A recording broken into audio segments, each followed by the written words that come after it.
Welcome to week 3 of Ratio Christi. This week's topic is Christianity anti-science. My name is Brent Lyons. I'm currently a master's student at Biola University's Science and Religion program. And so today, do we want to, I can just go through the presentation and we can do a whole discussion afterwards, or we can, you guys want to do it that way? Or you guys would feel free, I mean, I do a monthly philosophy deal where it's all interruptions, so I'm finding a way. Hello. Any references, guys? I kind of like running through it and then kind of going back a little Okay. bit. Hi, how are you? That way we can also make sure that we actually get through the presentation. Okay, so overview. I'm going to go through 4 main areas. The first 3 areas are kind of standard in historical studies. The last section is something that I'm working on personally. It's kind of a model of science-religion interface. But so, the 4 sections I'm going to go through. First, I'm going to take a look at the term the Dark Ages. Where did that come from? What I kind of want to show in that is that a lot of what we think about in the science-religion relationship is kind of pop culture stuff. And what I hope to show are just a few of these kind of pop cultural myths that I wanted to, I mean, they are dispelled in academia, but I want to just kind of bring attention to them.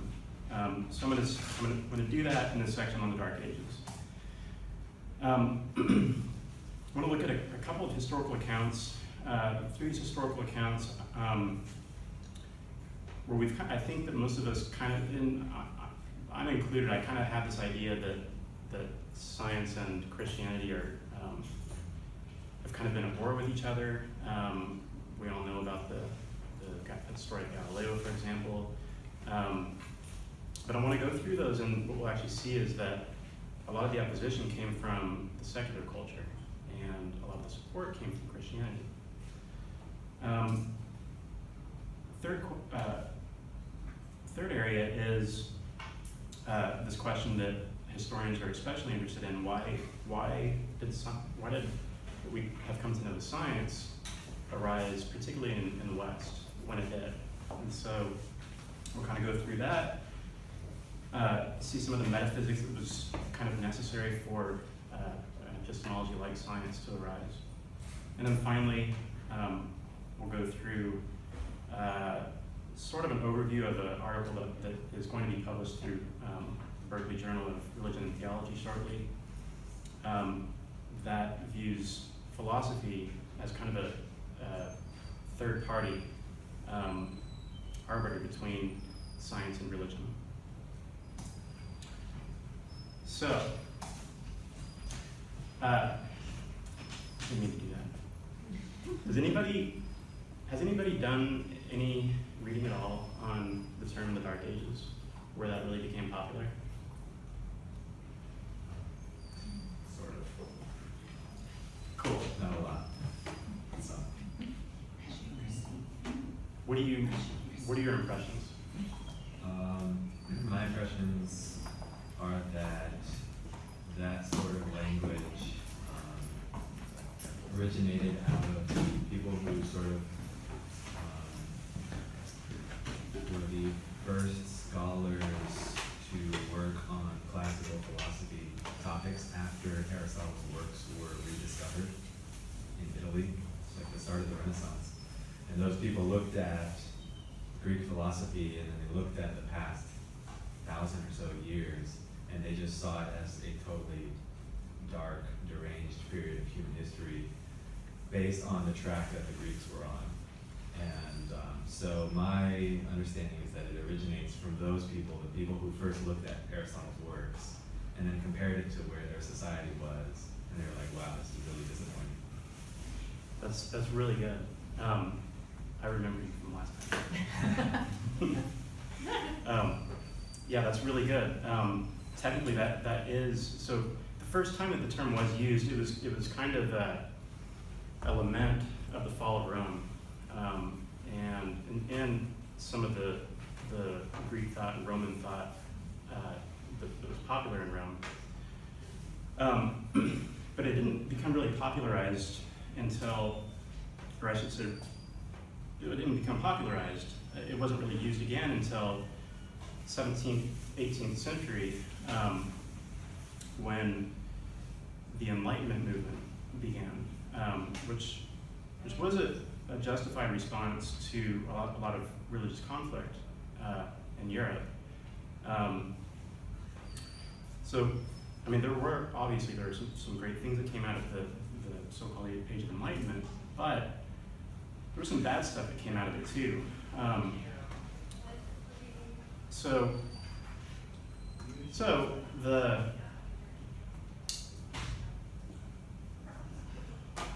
there was a lot of religious conflict. There were kind of on the heels of the 30-year war. People were becoming really disillusioned with the power, the corruption that was in the church.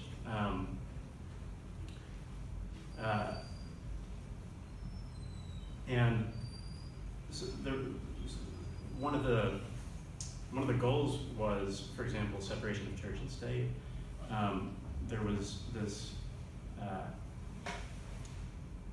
idea that religion is the cause of a lot of conflict, and there was kind of this campaign where a lot of scholars were trying to promote reason as more beneficial than religion, and so they came to call themselves the Enlightened, and they would distinguish them from the dark ages of all the religious religion-dominated eras. During that campaign, and it really was kind of a campaign, and again, a lot of it was justified, but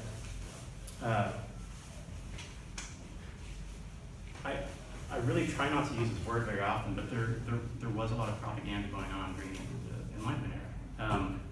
So there were false histories that were written. So for example, there were a couple of works, one written in the 1820s and another in the 1830s, suggesting that the majority of Christians during the Dark Ages, this is just one example, the majority of Christians during the Dark Ages believed in a flat earth. And this became a pop culture myth. This became popular. Secular culture, which was kind of a budding culture during the Enlightenment, was kind of poking fun at the Christians for their religion-dominated eras, their lack of reason. Look at how dumb they were. They believed in a flat earth. Turns out, from all the reading that I have done, and scholars are pretty explicit, they've found maybe somewhere between 4 and 6 accounts of anybody that ever believed in a flat earth. Thousands of Christians, on the other hand, that not only taught a spherical earth, but even knew its circumference from the ancient Greeks, and which is really close, surprisingly close. And they openly taught that. After these couple of books in the 1820s, 1830s, this idea that Christians used to believe in flat earth became part of American school textbooks, and you can actually see it in a couple of modern textbooks. It's completely false. So this is one example of what I would call a pop culture myth. It's just not true. So two of the most important publications that came out of this Enlightenment era that I would also call as a pop culture myth came especially from John William Draper and Andrew Dixon White. And there were two works, one more so than the other, but there were two works that put forth what was really a new idea, which was that science and religion, but especially Christianity, are and always have been at war with each other. So this came to be known as conflict thesis, and in historiography, this is what is referred to as thesis. But it was kind of a novel idea. You don't really see anything that represents what were in these works prior to these works. The purpose of the works was to support the Enlightenment idea that religion is a way of progress. So, again, part of the Enlightenment movement, sort of the first time that the term Dark Ages were used in this way was during the 1800s. You had Voltaire, Hobbes, Gibbon, even Immanuel Kant, suggesting that like all eras prior to the Enlightenment era were the Dark Ages. They were the not light, the dark. And so, for this reason, in academia anyway, the term Dark Ages has been abandoned. It does still kind of continue on in pop culture. So, just to get our feet wet, kind of, to see that really prior to the 17th, 18th century, this idea that Christianity and science have been in conflict was really a new idea. Okay, so a few historical accounts. One that's a little bit less known, this ban of 1270, and then I'll go over Galileo and Copernicus, just to kind of give us an idea of this myth. So, one idea that I sort of grew up with was that the church had a lot of political power. They would wield their political power to kind of crush any quote-unquote scientific ideas that went against the Bible. That it was the church that kind of got in the way of scientific progress, and then once we finally moved the church out of the sphere of influence, then we finally made progress in science. And I kind of want to turn this on its heels. So one example of the church using its power in this way, or misusing it, in 1270 in Paris, Bishop Etienne Tempier issued a formal condemnation against particular teachings of the Sorbonne. So I'll admit at the outset, there certainly was misuses of power within the church, especially when the church got politicized. So I won't dispute that, but I do want to look at the motives for something like this ban of 1270. So the Sorbonne was like any of the universities, the several universities that existed during the 13th century, were Aristotelian. They employed, so I mean, Aristotle kind of wrote on just about every discipline in natural philosophy. Most, I think all universities adopted Aristotle's teachings. It's not a bad thing itself. But Tempier issued a ban of 219 doctrines that were being taught at the Sorbonne. So this seems to fit the pop cultural idea that the church just kind of, they find something that they don't like, they use their power to stamp it out. What's interesting is when you take a look at these condemnations, a lot of, for example, in Aristotelian cosmology, there's a lot of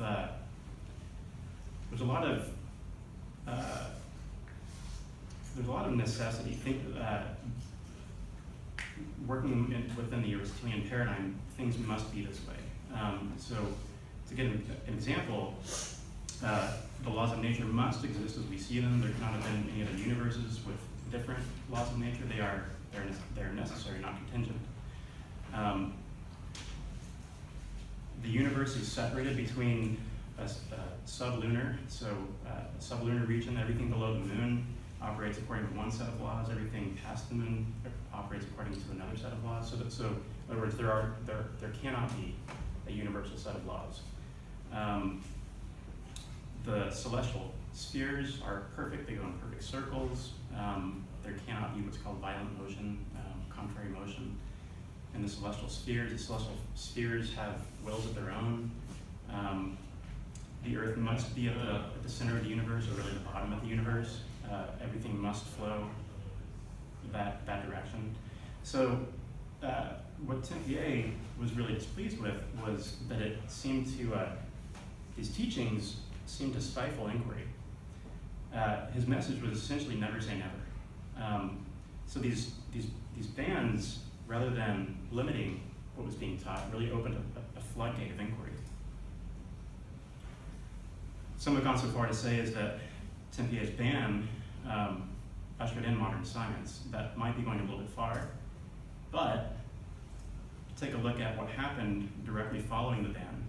For the first time, we see all these new lines of inquiry that had never been proposed before because they were not allowed under the Aristotelian paradigm. So Franciscan friar William Lockham suggested that space could be composed of a vacuum. That was impossible in Aristotelianism. The universe may be in motion. Obviously, that factors big in today's paradigm. French priest Jean Buridan eliminated the necessity of the celestial spheres having intelligences, which opened the way for the idea that the laws of nature might be universal, that there might not be one step that's below the moon, one step that's above the moon. Bishop Nicole Oremi established the idea of Earth spinning on an axis. Even Bishop Nicholas of Cusa showed why there probably isn't a center of the universe. These are all kind of going against the Aristotelian paradigm. So it's just sort of an example of the motives behind some of the things that the church was doing. In this case, the church was attempting to open up new lines of inquiry.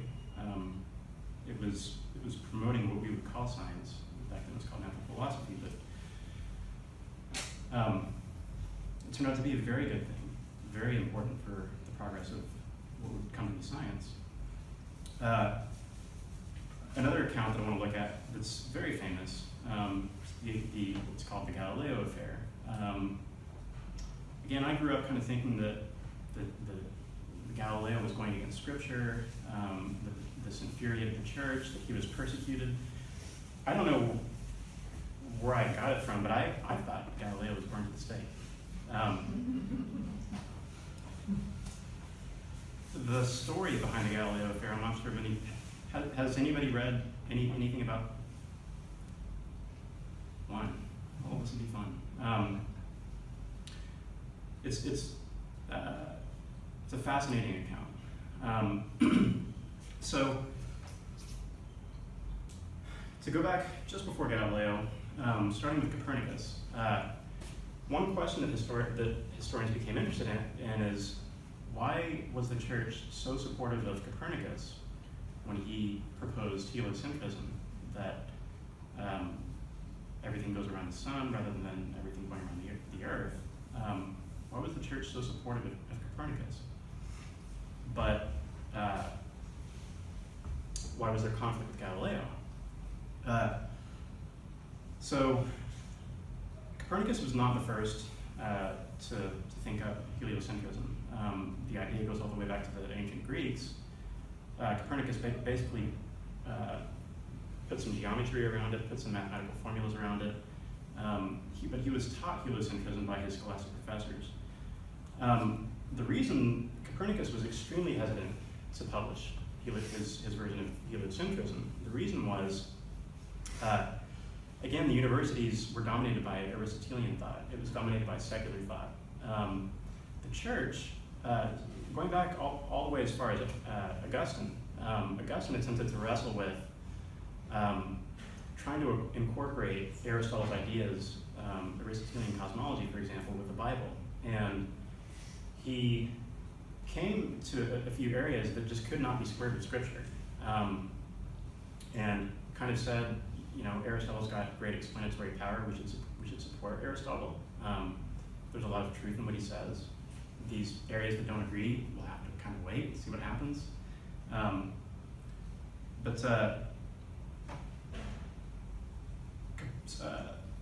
The church was very interested in having Copernicus publish on heliocentrism because it resolved some of these issues, these long-standing issues that had been noted all the way back to Augustine.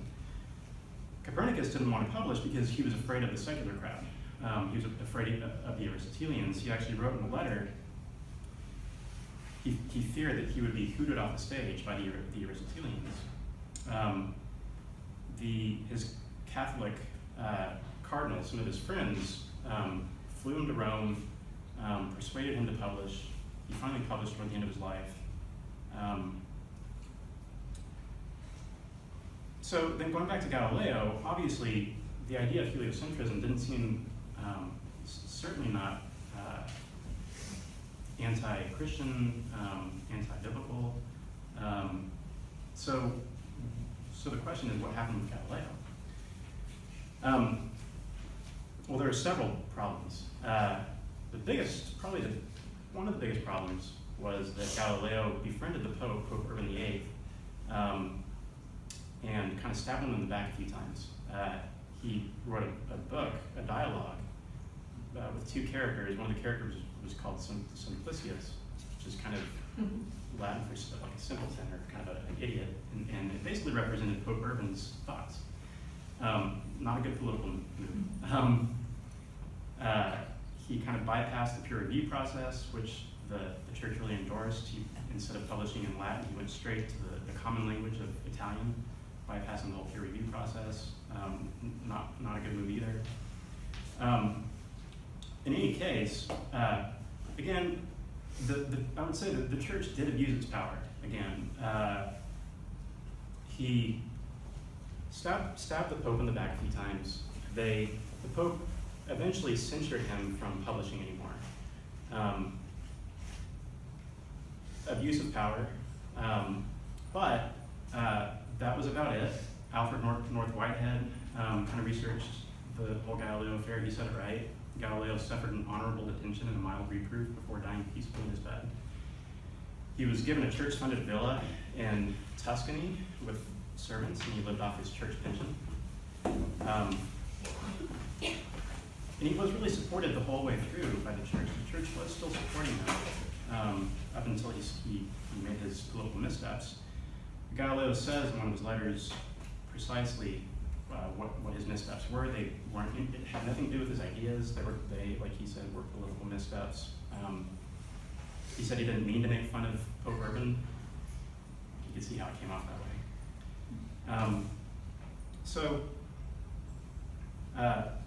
There's very little persecution, at least in the way that I had grown up thinking that there was with the Galileo affair. It was very minimal. But one point that I'd like to make that I'll bring out toward the end, this will go to establishing the model that I'm going to look at the very end.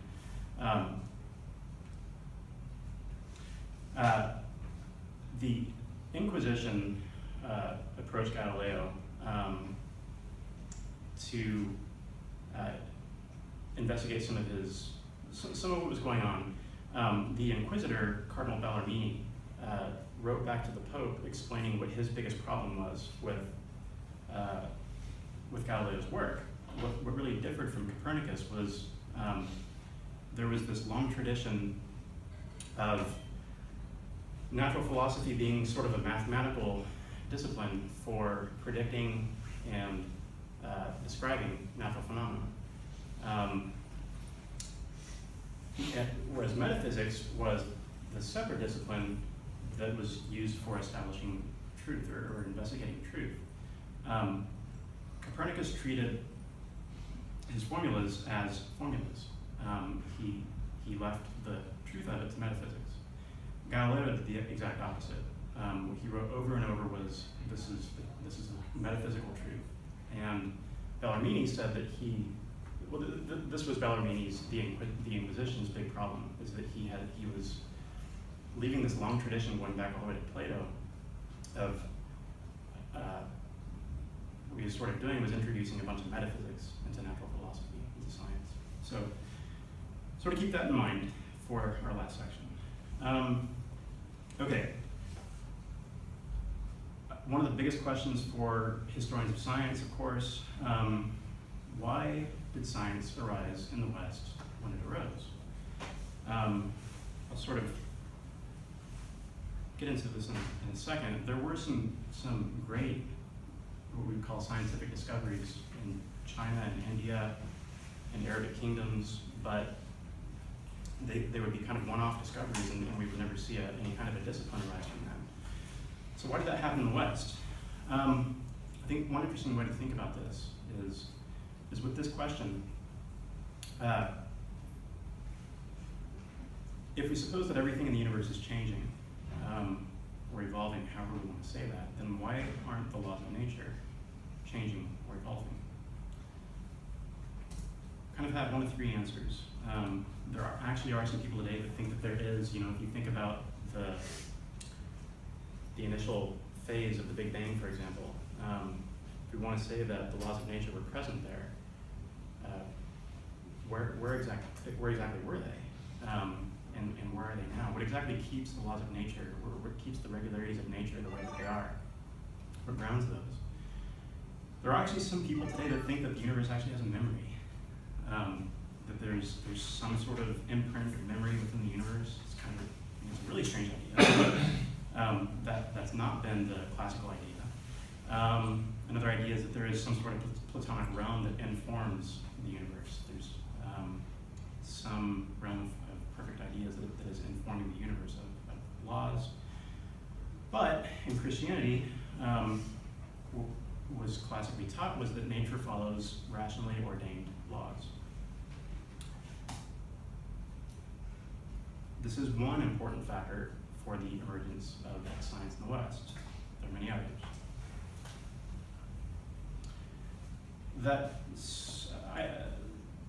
Areas in Scripture where suggesting that nature follows divinely established laws. We see these in Job, Psalm, a couple places in Jeremiah,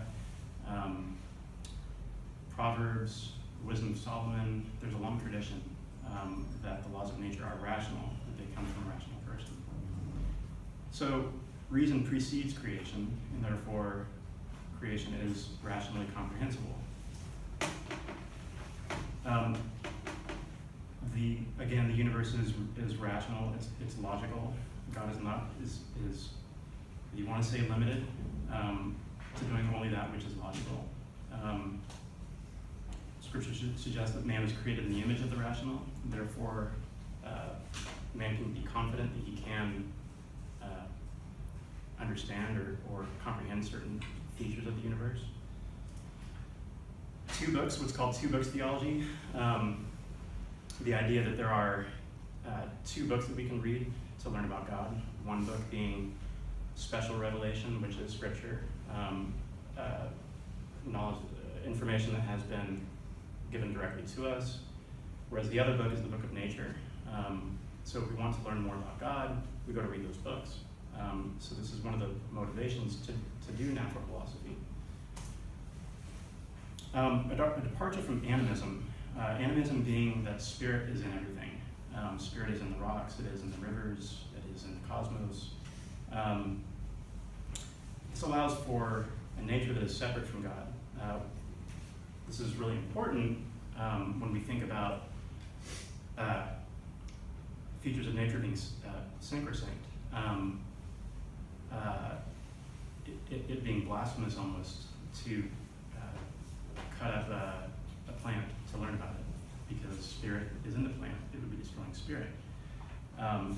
Scripture has a departure from this in that nature does not have souls. Even for Aristotle, there are certain sorts of souls in nature. The Genesis creation story, nature is inherently good. It's not perfect, but it is good. Therefore, it has value, and it's worth investigating. So it's pretty well recognized. It's pretty uncontroversial in historiography and in history of science that Judeo-Christian ideals, we have the why the cosmos is reasonable, the inheritance of Aristotelianism. I have gone through some areas that were detrimental, but there's so much of Aristotle that's just brilliant. And so his logical systems, for example, the inheritance of that greatly brought about the rise of what came to be science. And Judeo-Christian theology provides motivation to do science and experimentation. And so this leads to an inductive discipline with experimental rigor. This is largely what we see in the sciences today. So, like I said, great achievements were made in other cultures. There's no doubt about that. The Arabic kingdoms excelled in mathematics, optics, medicine, chemistry. In India, the same. In China, they had some incredibly interesting seismological instruments. Their ideas of atomism. Babylon excelled in astronomy. They made painstaking records of the motion of the planets, stars, and the Greeks just about every discipline, thanks to Aristotle. But, like I say, we find these one-off scientific discoveries, and we don't see any kind of discipline bloom after that. And so there's this question of why did that happen? There's a very interesting book by Stanley Yaki that refers to these stillbirths and what is responsible for these stillbirths. So cultures that have the following that we're going to go into quickly, it's generally recognized that these impeded the progress of anything that we could call science. So the idea that that nature is inherently evil, that man needs to escape from the world, would demotivate that culture from investigating nature. There is no value in investigating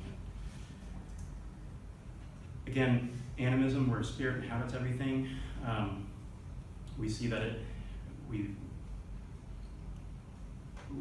precludes any kind of experimentation or experimental rigor. The idea that the external world is an illusion, again, why experiment, why investigate that which is an illusion? Occasionalism, which came to be popular in Arabic cultures in the Middle Ages, is the idea that, and was found before, is the idea that God may change the laws of nature on a whim, so then we can't be confident that what we're studying today will follow tomorrow. Cyclical views of nature. This creates some really strange accounts of cause and effect, but especially the idea that we can have any confidence in making progress. The idea of cyclical views of time is that everything will just kind of return to where it was. So any progress we can make will just kind of disintegrate and come back to where we were. So, all this to say, it's pretty uncontroversial in history of science that Judeo-Christian culture at least contributed to the rise of science. I think that's putting it very, very conservatively. But for our present purposes, for the talk that we're looking at today, the question, is Christianity anti-science? I think it's pretty clear. The Christianity in a broad sense is not anti-science. I think that you see throughout history Christianity sponsoring natural philosophy, what we would call science today, the establishment of the universities, for example, but especially a lot of the motivations that we've seen from theology itself, from reading the book of nature to learn more about God, et cetera, et cetera. And so finally, in history of science and philosophy of science, philosophy of religion, a really important question is, what sort of model do we look toward in seeing how science and Christianity have related to each other in the past and how they should relate to each other. There's sort of four main models that have come from a philosopher named Ian Barber. The four models are basically, the first model we've kind of seen conflict thesis. Science and Christianity are just, their relationship is characterized by conflict. I hope that we've kind of seen that at least that this idea was really popularized in the 1800s. It was sort of a foreign idea prior to that. It was part of the Enlightenment movement. I don't think that that's a very representative model of the past. Obviously, we do see conflict in science and Christianity. I'm going to get into a second why I think that's happened. But I think conflict thesis is a poor representation. There's the thesis that the two dialogue. There's the thesis that the two converge into some new discipline. I think that's a bad representation as well. I think that science is its own discipline, theology is its own discipline. So the model that I'm going to propose that has not been proposed in literature is that looking back on the relationship between science and Christianity throughout the last couple of millennia, we see that natural philosophy is a branch of philosophy.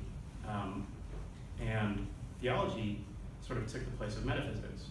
So we have, in philosophy, we have almost an infinite number of branches today, but classically speaking, you have logic, you have epistemology, metaphysics, natural philosophy, political science. And my argument is that whenever there was conflict in the past, the two would use the full resources of philosophy to arbitrate between metaphysics and natural philosophy. But one of the important distinctions in looking at this model is, so going back to Galileo, so Pierre Duhem was a 20th century physicist. The way that he characterized Galileo was that Galileo confused the physical method with the metaphysical method. So again, prior to Galileo, really, the purpose of natural philosophy or science was very mathematical. It was a discipline for describing previous phenomena and predicting future phenomena. Again, the quest for truth was an issue of metaphysics. When Galileo sort of started to say, well, I'm making a truth claim, this is true, of course he was right. But as the Cardinal Bellarmine said, he seemed to be leaving the age-old tradition of natural philosophy being a kind of a mathematical tool for what Plato called saving the phenomenon, and mixing it with metaphysics.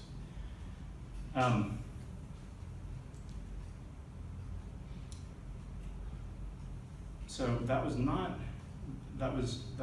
most certainly not the classical view of what the purpose of natural philosophy or science. Truth was the division of metaphysics.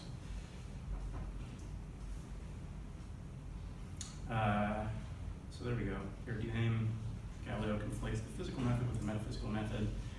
I think that this is the first big and popular case where we see this happening, this blurring between metaphysics and science. I would say that Darwin did the same thing. Darwin was a fantastic natural philosopher. He was a painstaking, meticulous documenter. His work on barnacles is just crazy. But in his Origin of the Species, for example, he references God, biblical creation, scripture, explicitly 50 times. And these are purely metaphysical ideas. Again, this is where I think that we start to see conflict between science and religion.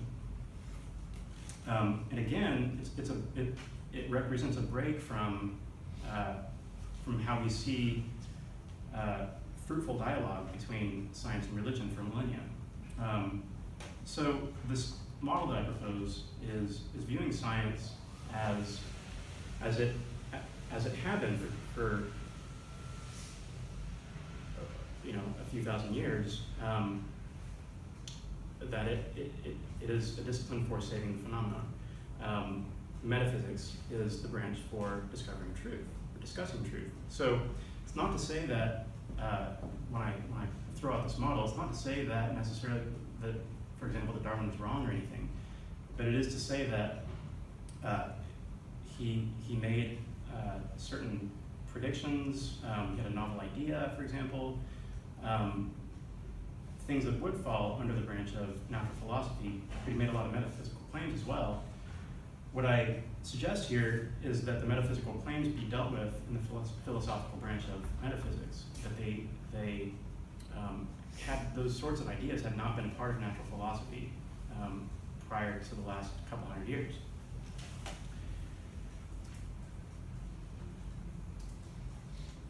So the way that philosophy is done, we have all these different disciplines that can bear on one another. When a proposition is made in political science, for example, that conflicts with some sort of ethical or moral proposition,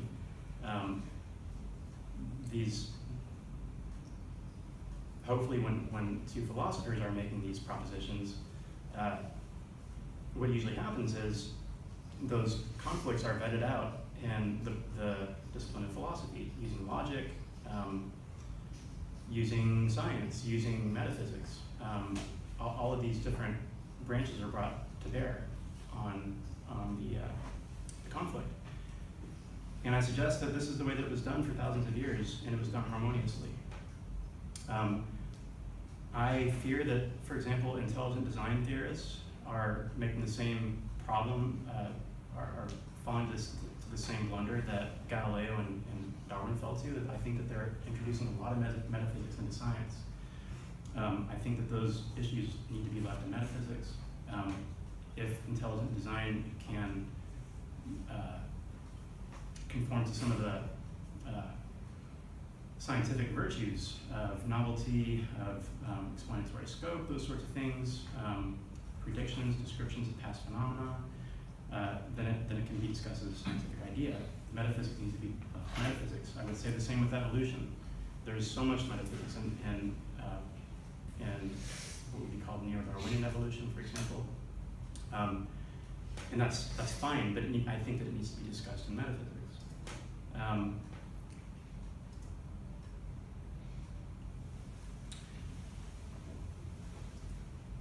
And so, finally, this would call for at least a bit of reintroduction of philosophical training, both for theologians, for example, and for scientists. It is disheartening to see some lack of philosophical rigor among scientists as well as theologians. I think that when we saw periods of harmony between science and Christianity, what we did see is a lot of philosophical rigor. And so that's kind of what my model calls for. Whether or not that happens, it's a pipe dream maybe, but it's my hope. I think it characterizes the science-religion relationship as it existed for thousands of years. That's all I got. Thank you, guys.